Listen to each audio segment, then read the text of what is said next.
حافظ عدیل صاحب نے ایپٹ آباد سے سوال کی ہے۔ السلام علیکم۔ وعلیکم السلام ورحمۃ اللہ وبرکاتہ۔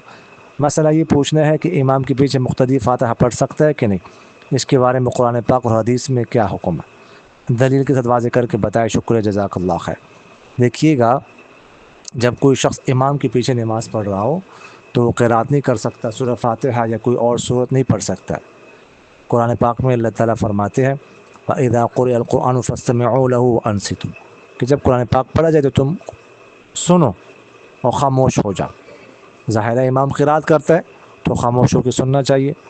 اور اسی طرح آپ صلی اللہ علیہ وسلم کا ارشاد مبارک ہے امام ضامن، کہ امام ضامن ہے، ساری ذمہ داری امام کی ہے، تمام قرات کی ذمہ داری امام کی ہے، مقتدی کی نہیں۔ اور اسی طرح آپ صلی اللہ علیہ وسلم نے ایک ارشاد فرمایا انما جعل الامام لیؤتم به فاذا قرأ تو فانصتوا، فرمایا کہ امام کو اس لیے بنایا گیا ہے کہ اس کی اقتداء کی جائے، جب وہ پڑھے تم خاموش ہو جاؤ اور سنو اس کی قرات، تو اس لیے امام کے پیچھے قرات نہیں کرنی چاہیے۔ جزاکم اللہ خیر۔